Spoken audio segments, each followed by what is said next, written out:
So if you have seen any of my videos, you will know that I was on exchange in Europe last year. And you will very likely think that my life only consists of two things: drinking and traveling. And that's not true. So there are days where I feel empty and lonely, just super hungover and posting drunken stories and drunk texting my friends. Basically, a mess. And during one of those especially hot days, I booked a 5-day trip to Madrid as my little retreat.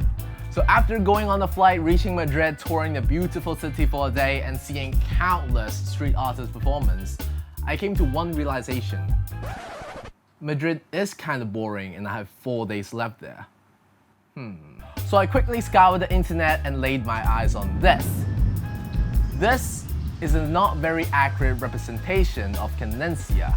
It's a hiking trail about 50 kilometers away from Madrid, and the only way to reach it is through a 3-hour bus ride that runs 4 times a day. So I left my hostel the next day and took the ride. And that's where the story starts. See, hiking in Hong Kong is very different from hiking abroad. In Hong Kong, we just drop from a certain bus station and then walk up a path until there's a sign that says respective place. But if you take any public transportation to hike abroad, it might take you quite a while to find the start of the trail. That's why people usually drive there. But for me, the situation was even more complicated. Gracias. Where am I? Here's the thing, I said I was about to hike, right? What happened is I actually got off a lot earlier on the bus, and the next bus is in about like 3 hours. So I'm practically lost in the middle of nowhere in Spain. Impossible to reach my destination. I don't really know what to do now, I'm like pretty worried. Shit. Then I tried to seek help from the locals, but if you have never asked for help from someone who doesn't speak the same language with you, don't. It was the most excruciating 20 minutes of my life, except for the time that I lost my passport.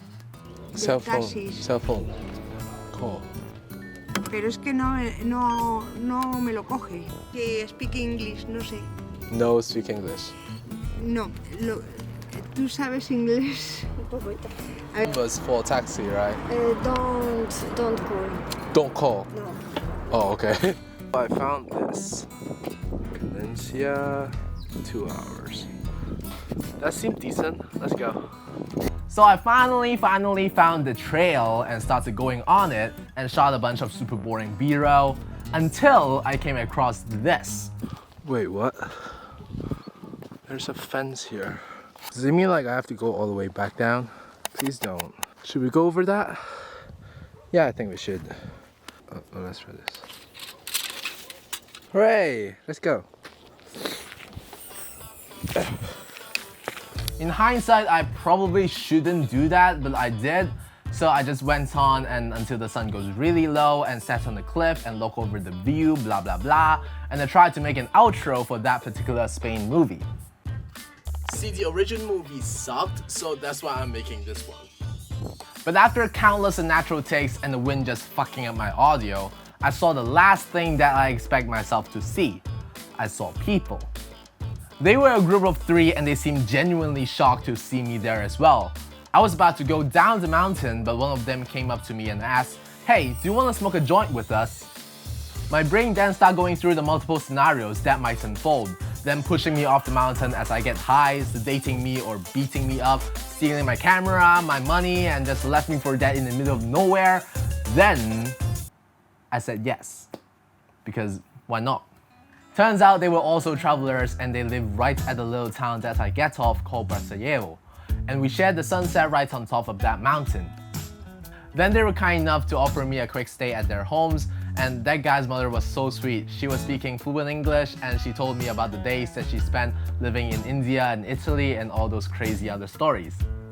As the night ended, I thought about all the twists and turns that led up to this encounter, and I was in awe of how things unfolded in a way that I least expected. It was a great evening.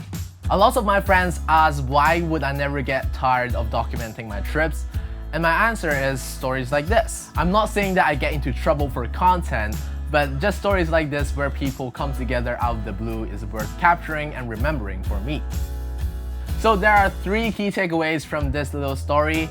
1, always do my research because next time I might not be this lucky and could actually be stranded. 2, don't panic if things goes wrong because it will, and when it fucks up, there's always a solution. 3, don't be afraid to take chances after assessing the situation.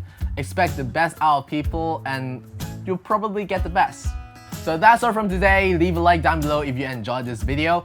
Comments are welcome and do subscribe if you enjoyed content like this. And I'll see you in the next video.